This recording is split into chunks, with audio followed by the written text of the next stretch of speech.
Ironically, Candace Parker is in a little bit of a hot seat right now. Yeah, she probably shouldn't go to Chicago. Candace Parker just broke the unspoken rule of the WNBA, and now the mob is coming for her. If you've been paying attention, you already know this is the current state of women's basketball. The fastest growing star the league has ever seen, Caitlin Clark, is powering historic ratings, selling out arenas, breaking records, and still getting torn down for it. And here's the crazy part. It's not just her. Anyone who dares support her without showering equal praise on every other player is immediately a target. That's not hyperbole. It's happening right now to one of the most decorated legends the league has ever produced, Candace Parker. At this point, there's no denying Caitlin Clark is the engine driving the WNBA's growth, fourth in MVP voting, single season assists record holder, Time Athlete of the Year in her rookie season. You don't put up a resume like that without being generational. But here's the problem. The second you say that out loud without adding, and by the way, everyone else is just as important, you get labeled part of the problem. The mob pounces. And that's exactly what's happening to Candace. She's been steady in her praise of Caitlin for months, but this week she went further. Not just defending Clark from one of the dumbest talking points floating around, but flipping the spotlight right back on the players pushing it. That's when you could feel the shift. Candace wasn't just defending a player anymore. She was taking a public stand against an entire narrative. And in this league, that's a line you're not supposed to cross. So, what did she say? And why is it hitting a nerve with the old guard? We're about to break it down. But first, if you're enjoying watching Candace go toe-to-toe with the WNBA mob, hit that like button and subscribe so you don't miss what happens next. I just think that when you bring opinions to the table, you got to have something to back it up. So you can't just say stuff. Sadly, Candace, you're finding out the hard way. That's just not how the WNBA works right now. Because when it comes to Caitlin Clark's impact, both on the floor and in the league's bank account, the playbook for a lot of people has been the same. Either hide it or downplay it until it sounds like no big deal. And you don't have to take my word for it. Just look at what ESPN did with the All-Star Game numbers. It's fine to just say, just post the ratings. That is fine. That is absolutely fine. But it is another situation than pretending like Caitlin Clark doesn't exist. They didn't compare this year's game to last year's, the one Caitlin Clark actually played in. Nope. They skipped right over it and went all the way back to 2023. Why? Because if they had compared to last year, they'd have been forced to admit the truth. Ratings were down 36% without Caitlin Clark on the court. And I don't care who you are. There is no legitimate reason to erase the most recent year unless you're trying to bury the Caitlin Clark effect and spin a story that the league is thriving without her. But here's the thing. This isn't new. This is the old guard mob's greatest hit. Even though Caitlin is literally making everyone in the W richer, they've set this weird condition.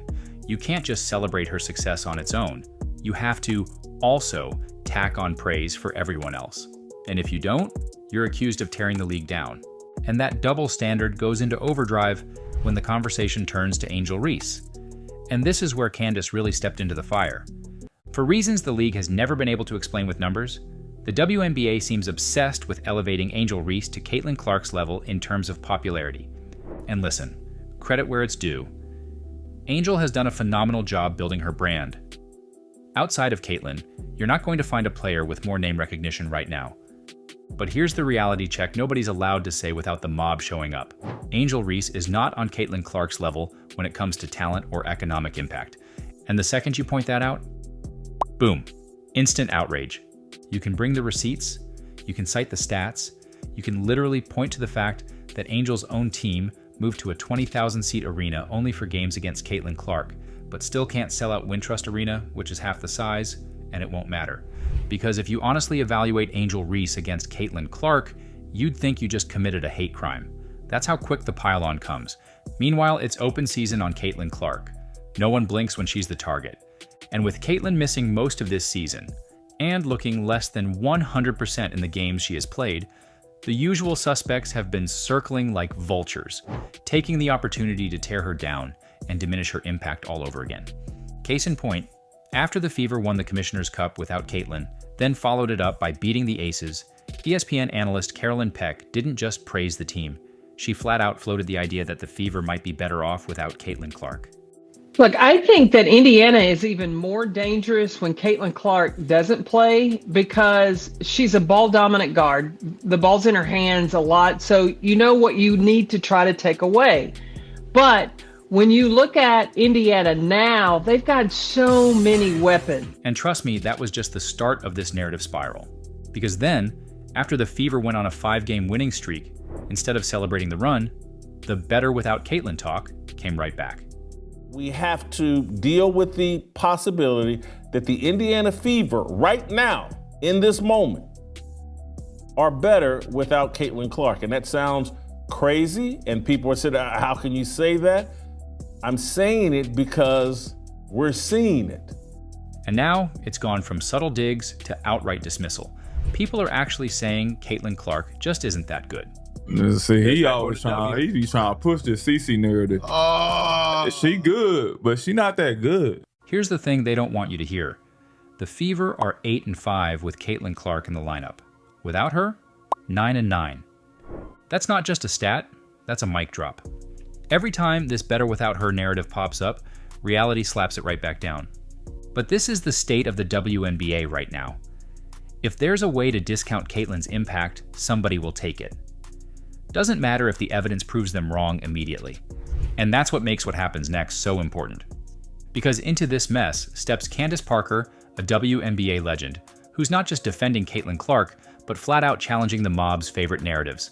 And in doing so, she's becoming a bit of a martyr in the process. Candace has been complimentary of Caitlin before, sure. But this is where she started getting heat for it. On ESPN's First Take, when she was asked about the resentment around the league over Caitlin getting all the attention, she didn't dance around it. She didn't give the safe answer. What she said was blunt, logical, and exactly what the haters didn't want to hear. And it set off the next round of outrage. You know, it's so crazy to me because I'm asked so many times if I'm resentful in any type of way for where the WNBA is right now. My job was to leave the game better than I came into it. You think Cheryl Miller is resentful for me that I had a league to play in? No, she's being the mentor that she is, and she's supporting and loving and sitting courtside cheering on Juju Watkins. And I'm doing the same for Caitlin Clark and all the women in the WNBA. Candace didn't tiptoe. She didn't sugarcoat. She looked right into the camera and basically told the WNBA, stop being jealous, stop being insecure, and start focusing on the amazing fact that Caitlin Clark is about to make everyone rich. It was the kind of common sense that's obvious to fans and completely radioactive to the mob. And she didn't stop there. When Jamel Hill took her little pot shot about Caitlin's turnovers, Candace swatted it right back. Freakish floor vision. I know she had that 10 turnover game. Yeah. But that's something. That's like a learning. I think all of us young She'll turn the ball over. better. And especially when you're the focal point of the entire defense, you're going to have more turnovers. You're going to have more live ball situations, and the competitive element of you do tend to take chances early on, and you learn that sometimes it might be a highlight, but 7 out of 10 times it's probably gonna be a turnover. And I had to learn that because I was, some of the biggest things with Pat was like offensive rebounding and me turning the ball over. So those are the two things. I get it. No apology, no softening her stance. She defended Caitlin again, point blank. But here's where Candace stepped into real trouble, at least in the eyes of the old guard. Because when the conversation shifted to comparing Caitlin Clark and Angel Reese, Candace made the WNBA's ultimate cardinal sin. She was more complimentary of Caitlin. This is where it gets tricky. Caitlin Clark is at an A level. I think in time she's gonna raise up to that S, but in order to put her at that level, she gotta have a couple more years. So then you got Angel Reese. I put her right at that C level. I think in terms of being above, you have to be able to have the ability to carry a team, be a 1 or 2 option. I think Angel Reese is fantastic at her role, which is offensive rebounding. She showed and demonstrated so much growth in that first year. Angel Reese, C tier. That was it. The match in the gasoline. Angels fans lost their minds. X was littered with posts accusing Candace of being out of touch, demanding she take notes from Lisa Leslie and Aja Wilson, who always make sure to heap praise on Angel. And instead of debating the point, the mob made it personal. It got so bad, the backlash so loud, that Cheryl Swoops herself jumped in. Yeah, she probably should go to Chicago. You probably shouldn't send her back to Chicago. But go ahead, Jordan. Objectivity? Out the window. In this climate, if you compliment Caitlin Clark and don't immediately declare Angel Reese an A-tier player, you're blacklisted. Period. But Candace didn't flinch. She didn't apologize. She doubled down. That being said, the facts that I want to bring to this table, and I challenge anybody to tell me, what player are you taking Angel Reese over of those that I just listed? Guess we'll wait for their response. Oh, we're not going to. Okay. Because yeah. I'm sorry. But what I'm saying is, in what player, and this is no disrespect, these are the greatest players in the game right now. They asked me to rank the tier right now. And I sit in a studio at Turner with Shaq and Chuck, and some of which I think at times they do individually and personally attack people's character. And I think I pride myself on trying to be an analyst that does not do that. I do not attack character. I literally am just, from my point of view, from my opinion, this was the ranking. And so I ask again, are you taking Angel above Paige? Are you taking Angel above Arike? Are you taking Angel above Sabrina or Kelsey or Caitlin or Asia or Nafisa or Brianna? No, that does not make her a bad player. That does not make me a hater. Do I think she could be up there? Yes. And then she went all in, torching the players for putting on one of the worst all-star game performances in memory. Y'all cannot come out there with those shirts of pay us what you owe us and then do that in the All-Star game. Like, I just think that it would have really maximized the moment of wearing the shirt along with giving the product. Because I tried to watch the All-Star game, I'll be honest. But after one slow Euro step and people pulling up for I was like, I can't, I'm a fan of the WNBA and I can't watch this. So I just think that, no, you all didn't have to, but I think it was an opportunity that you could have built on, like, more momentum, if that makes sense. And she's right. That All-Star game, right after wearing shirts demanding to be paid what they're owed, was embarrassing. The pace was slow, the energy was flat, and if we're being real, those ratings ESPN tried to bury would have been even worse if Caitlin hadn't been on the sidelines keeping viewers interested. This year, she played assistant coach and bench cheerleader throughout the game. And I'm here to tell you, if she hadn't been actively participating in her street clothes role as the bench coach and cheerleader, I'll swear those ratings would have been down another 10%. From her interviews, it's clear Candace knows all of this. She's not speaking off the cuff. She understands Caitlin's impact better than most of the league. And I honestly think that's why she's willing to step into the fire. She's countering the anti-Caitlin narrative because she knows the truth. The WNBA needs leaders who will celebrate Clark objectively, not bend to a mob that would apparently rather sink back into irrelevance without her than win with her. And just when you thought she might ease up, Candace came right back with another hit, going straight at one of the mob's favorite talking points, the ridiculous claim that the Fever are somehow better without Caitlin Clark. They're not better without Caitlin. But I do feel like times like this, different people step up. Just Natasha Howard stepped up during the Commissioner Cup. Yep. Like, it shows. There's no hate for the Fever here. Candace is simply pointing out the obvious. Yes, the team has improved in Caitlin's absence, but that doesn't mean they won't be much better when she's back. Aaliyah Boston, the star of the franchise alongside Caitlin, is sitting right there, nodding in agreement. No one in that locker room is offended. Then Candace lays it out even more clearly. It honestly is scary because not only are you allowing other people to step up, but you're allowing Caitlin to then survey and realize how she can add. It's common sense. But in this league, common sense still needs to be said out loud. Here's why. This better with Caitlin talking point scares the old guard, the ones who hate to see Caitlin succeed.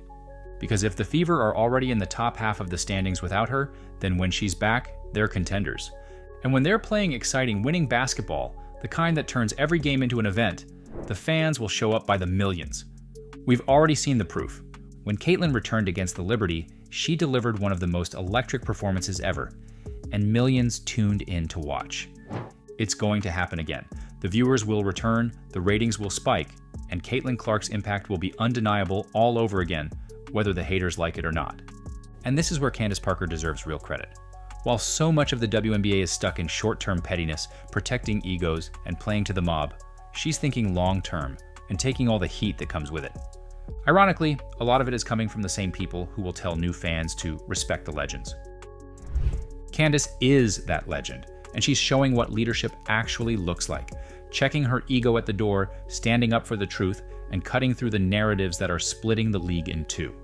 So you can't just say stuff. In this day and age, we have a lot of people that are just saying stuff. And with that being said, I don't want to be a part of that. Because here's the reality. Without Caitlin Clark, and without voices like Candace Parker willing to defend them, the WNBA risks squandering the biggest growth opportunity it's ever had. If you're still here, drop a trophy in the comments so I know you made it to the end, and so Candace gets the flowers she deserves. Thanks for watching.